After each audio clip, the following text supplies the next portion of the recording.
Hello guys, welcome back to my YouTube channel. So today I would like to explain to you about constructivism and foreign language learning. But before that, I would like to introduce myself first.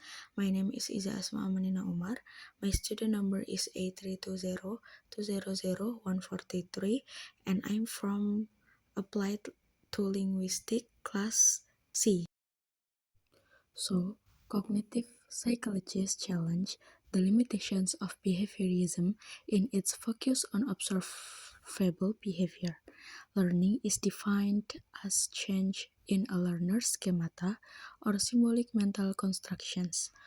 Cognitivism uses the metaphor of the mind as computer to describe how information comes in, its process, and lead to outcomes.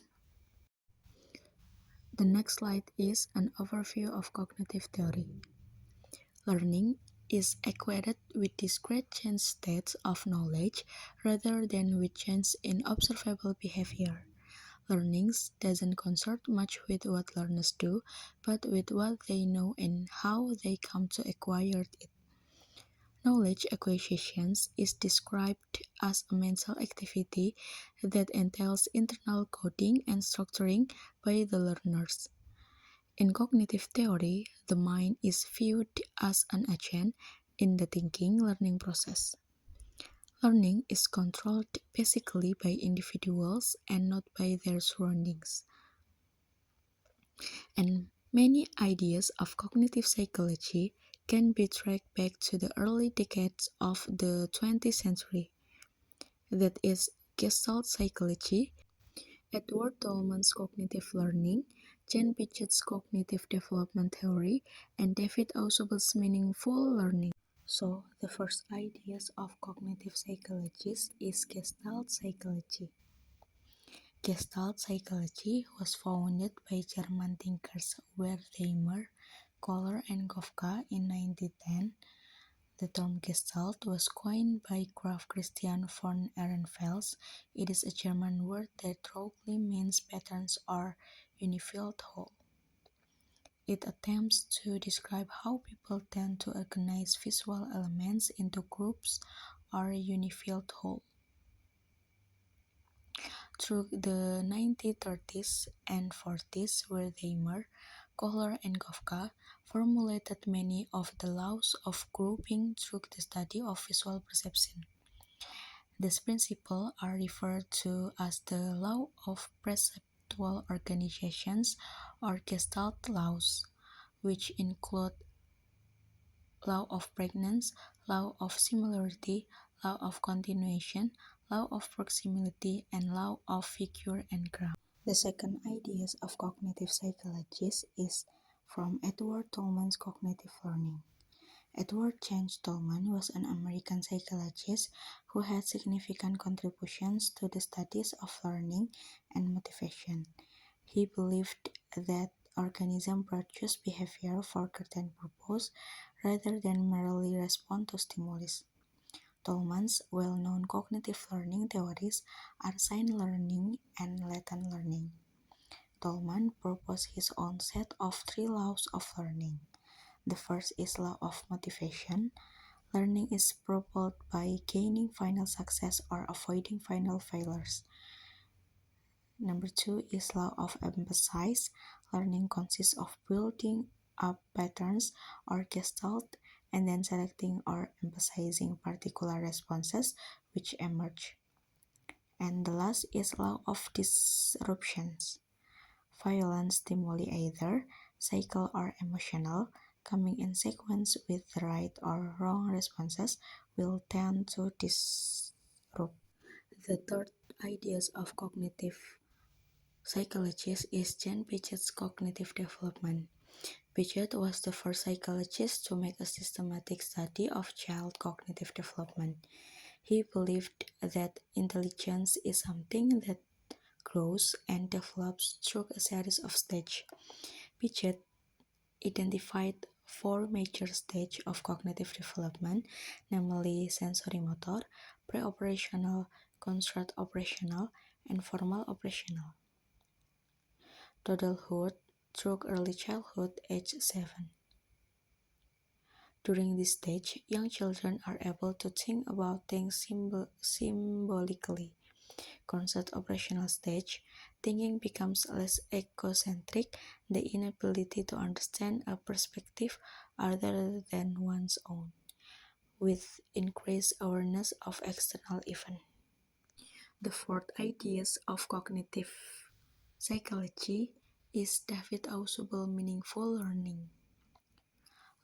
Learners seek to make sense of their surrounding by integrating new knowledge with that which they have already learned.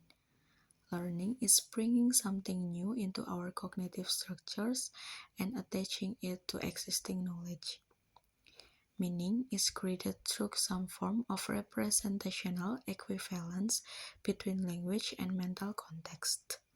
Ausubel believed in the idea of meaningful learning as opposed to rote memorization. The crucial factor determining whether learning is rote or meaningful is the manner in which the material is learned. Meaningful learning involves deliberate effort to link new knowledge with higher order concepts in cognitive structure. And then the next is the applications of cognitive theory in foreign language learning.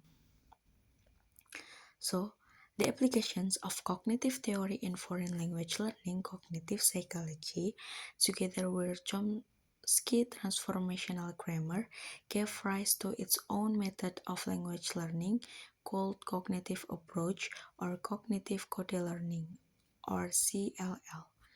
The cognitive psychology viewed the learning process as a two-way process between the organism and its environment. In cognitive theory, the mind is viewed as an agent in the learning process.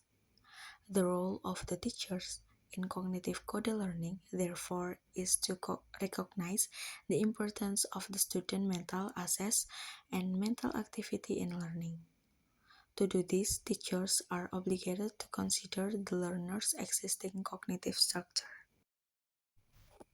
Cognitive code learning, advocated by cognitive psychologists and applied linguistics such as Ausubel, G.B. Carroll, and Guy Castain in the 1960s, was intended as an alternative to the audiolingual method that emphasizes habit formations as process of language learning.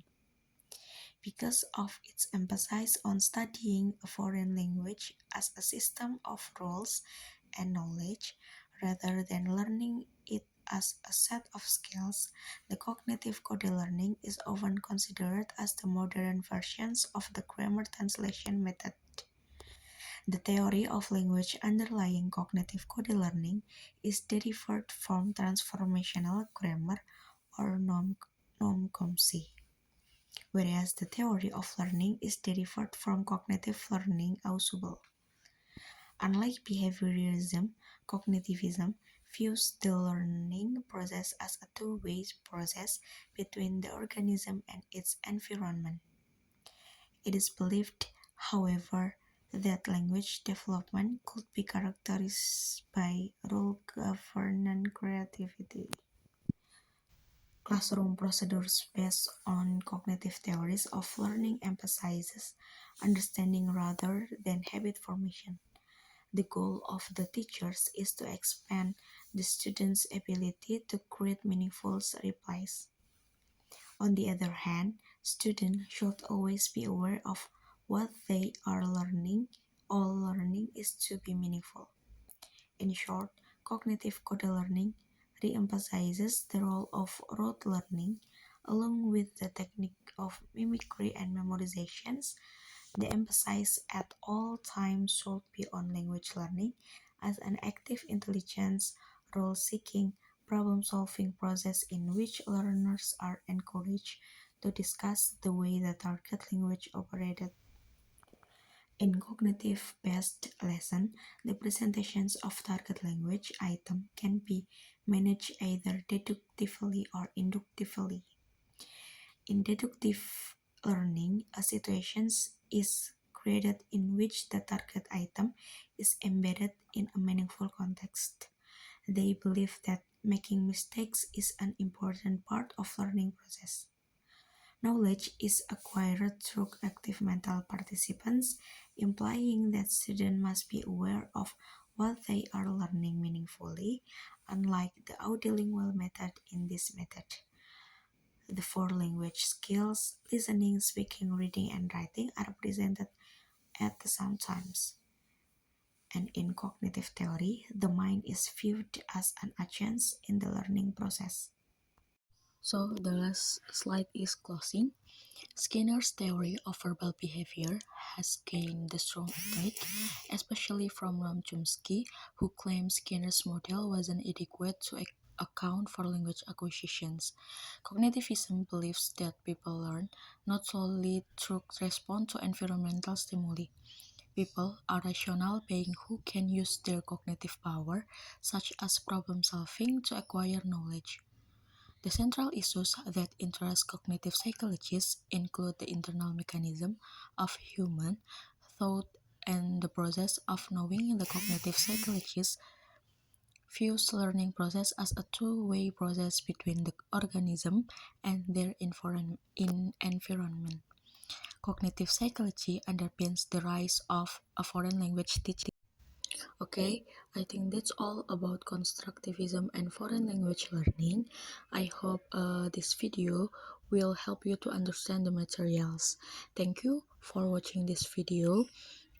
Uh, See you on the next video. Wassalamualaikum warahmatullahi wabarakatuh.